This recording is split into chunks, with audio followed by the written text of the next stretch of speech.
ఒక మనం 75 సంవత్సరాల్లో బహుశా మీరు చూసింది ఒక 50 ఏళ్ళ రాజకీయం, 40 ఏళ్ళ రాజకీయం అనుకుంటే, ఈ తరహా మహిళా రాజకీయ నాయకులు ఇందిరాగాంధీ మినాయిస్తే నిలబడిన వాళ్ళు, ఇట్లా ఇబ్బందులు ఎదుర్కొన్న వాళ్ళు, ఈ తరహా కేసులతో వచ్చిన వాళ్ళు ఎవరైనా ఉన్నారా? ఉంటే వాళ్ళు ఎట్లా ఎమర్జ్ అయ్యారు?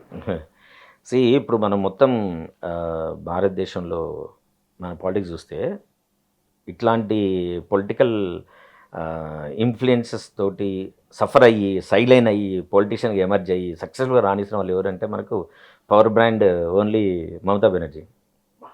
అదే వెస్ట్ బెంగాల్ చూడండి, కాంగ్రెస్ పార్టీ ఆమెను సైన్లైన్ చేసింది. ఏం చేసింది?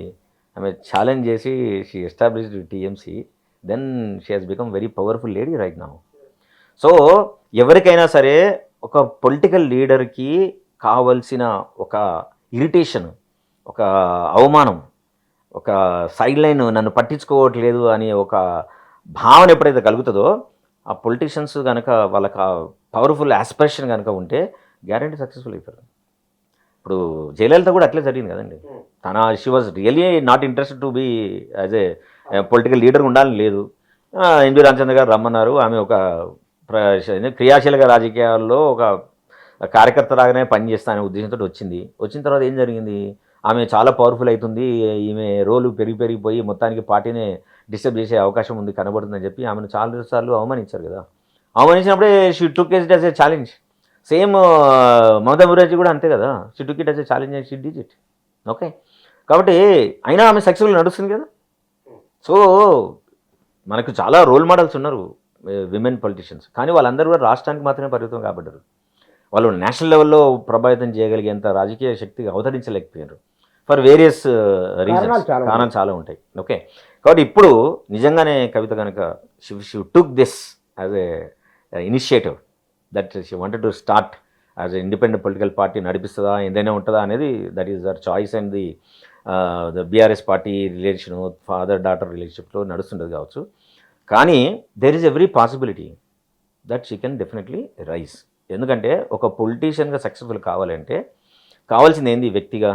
వ్యక్తిగా స్ట్రాంగ్ ఇమేజ్, రెండోది పవర్ఫుల్ ఫ్యామిలీ, మూడోది ఆరిటరీ స్కిల్స్, నాలుగోది స్ట్రాటజిక్ థింకింగ్, ఐదోది డబ్బు అండ్ సమాజాన్ని ప్రభావితం చేయగలిగే ఐడియాలజీ. సో ఇవన్నిటి కూడా మీరు లాస్ట్ ఒక 5-6 ఇయర్స్ నుంచి చూస్తే, లేదు లాస్ట్ 1-2 ఇయర్స్ నుంచి చూసినట్టు మనకు అర్థమవుతుంది ఏం చేసుకుంటుంది అమ్మాయి. ఒకటి మహిళా బిల్లుల మీద స్టార్ట్ చేసింది, ఓకే. రెండోది బీసీల గురించి మాట్లాడుతుంది, ఓకే. అంతకుముందు కూడా ఆమె ఏమంటారు సికాసాకు గౌరవ డైరెక్టర్గా ఉండే, అంగన్వాడీ కార్యకర్తలుగా కూడా ఉండే. సో కార్మికులకు సంబంధించి ఎప్పుడు కూడా ఆమె ఒక సామాజిక తెలంగాణ అంటుంది. ఇప్పుడు ద మోస్ట్ పవర్ఫుల్ ఏంటి? ఉద్యమానికి వచ్చినప్పుడు సామాజిక తెలంగాణ అంటుంది, ఉద్యమ లక్ష్యాలు చేస్తుంది. కాబట్టి ఇవన్నీ కూడా బయట వాళ్ళు ఏదో పొలిటికల్ జిమ్మిక్ అనుకోవచ్చు, కానీ పొలిటీషియన్స్ కేసీఆర్ అన్నాడు కదా, పొలిటీషియన్ సన్నాసుల మఠం ఉంటుందా, వాళ్ళకి డెఫినెట్గా గోల్స్ ఉంటాయి, ఫక్తు రాజకీయం ఉంటాయి, మాకు గోల్స్ ఉంటాయి, వాటిని అచీవ్ చేయాలనుకుంటాం, అల్టిమేట్గా పవరే మాకు కావాలి, మిగతా పార్టీలు అందరూ సన్నాసులాగా మఠాల్లో కూర్చుంటున్నా అన్నాడు. That is a very clear statement కదా. కాబట్టి పొలిటికల్ ఆస్పిరేషన్ ఉంటుంది, కానీ నా పొలిటికల్ ఆస్పిరేషన్ నిర్మించుకోవడానికి, నన్ను నేను బెటర్ పొజిషన్ ఎవాల్వ్ చేసుకోవడానికి నేను ఎంతమందిని ప్రభావితం చేసి వాళ్ళ జీవితాల్లో నేను వెలుగులు నింపగలను, నేను ఒక్కనే వెలుగు నింపడానికి కోసం కాదు కదా, ఎంతోమంది కలిస్తే తప్ప వాళ్ళ జీవితాలు నా జీవితం చెప్పడానికి బాగుంటుంది అని చెప్పుకోవడం ప్రయత్నం లోపల she has taking a strong stand on this base issues. ఇవన్నీ కూడా టీఆర్ఎస్ పార్టీ సైడ్లైన్ చేసింది, పట్టించుకోవట్లేదు అనే భావన డెఫినెట్గా సమాజంలో ఉన్న వాళ్ళందరికీ కూడా వచ్చింది. కాబట్టి అలాంటి పాయింట్స్ను తీసుకొని టీఆర్ఎస్ పార్టీలోంచే ఒక మదనం, ఒక ఆలోచన, ఒక సంఘర్షణను తీసుకురాల్సే ప్రయత్నము కవిత గారు చేస్తున్నారని మనకు స్పష్టంగా అర్థమవుతుంది. కేసీఆర్ లాంటి ఒక tallest personality, great orator, visionary, strategist, philosopher, ఇన్ని ఉన్నాయి కదా, ఇంకా ఏమేమి ఉన్నాయో. ఒక పార్టీ, ప్రాంతీయ పార్టీ, కుటుంబం ఉండగానే మరొక పార్టీ పెట్టుకొని, హరీష్ రావు లాంటి నాయకుడు అక్కడ, కేటీఆర్ యూత్ను ఆకట్టుకునేది అంటే కొత్త జనరేషన్. కవిత ఒక పార్టీ పెట్టి నిలబడగలదా? ఈమెకున్న సైకాలజీని బట్టి, ఈమె క్యాపబిలిటీని బట్టి సాధ్యమేనా? పాలిటిక్స్లో ఎప్పుడు ఏదైనా కావచ్చు, మనకు తెలియదు. మనకు ఇప్పుడు మన ఎలక్షన్లు అయింది, కాంగ్రెస్ పార్టీ పవర్లోకి వస్తుందని ఎంతమంది నమ్మారు? ఓకే, చివరి 2 నెలలు మారింది. యా, హౌ ఇట్ చేంజ్ తెలీదు. పాలిటిక్స్లో ఎవ్రీథింగ్ ఈజ్ పాసిబుల్. ఒకవేళ కనుక ఈ బీఆర్ఎస్ పార్టీ తను రెగ్యులర్గా చేస్తున్న తప్పులు ఏవైతే ఉన్నాయో అవే చేసుకుంటూ వెళ్ళిచ్చింది అనుకోండి, దెన్ కవిత కనుక తన స్టాండ్ని ఈ బీసీ వాదము, తర్వాత విమెన్ రిజర్వేషన్ బిల్లు, తర్వాత సామాజిక తెలంగాణ, మనం తెలంగాణ ఉద్యమ వీరులను పట్టించుకోకపోవడం అనే ఈ 4 అజెండాలను తీసుకొని కనుక పవర్ఫుల్గా మూమెంట్ చేసింది అనుకోండి, చాలామంది they will be waiting for some platform కదా. ఇప్పుడు బీసీ వాదం జనరేట్ అవుతూ ఉంటే ఎవరో ఒకరు ఒక పర్సనాలిటీ వెంబడి ఉండాలనే కోరిక ఉంటుంది కదా. సో అట్లాంటి వాయిస్ని తీసుకొచ్చినప్పుడు ఒక స్ట్రాంగ్ పవర్ఫుల్ పొలిటికల్ ఫ్యామిలీ నుంచి బయటకు వచ్చిన ఒక లీడర్షిప్, ఒక తనకంటూ ఒక ఐడెంటిటీని ఇమేజ్కున్న లీడర్ ఉంటే డెఫినెట్గా సపోర్ట్ చేస్తారు కదా. తెలీదు పాలిటిక్స్లో ఏమి ఎప్పుడు జరుగుతుంది అనేది. కాబట్టి ఇక్కడ వాక్యూమ్ ఉంది, ఇక్కడ పొజిషన్ లేదు, లేడీస్ ఎడ నడిపిస్తారు, ఇది కష్టము, దేర్ ఆల్ వాళ్ళని చూసి భయపడ్డోళ్ళు ఇవన్నీ మాట్లాడతారు. కానీ పాలిటిక్స్లో ఎవ్రీథింగ్ ఈజ్ పాసిబుల్.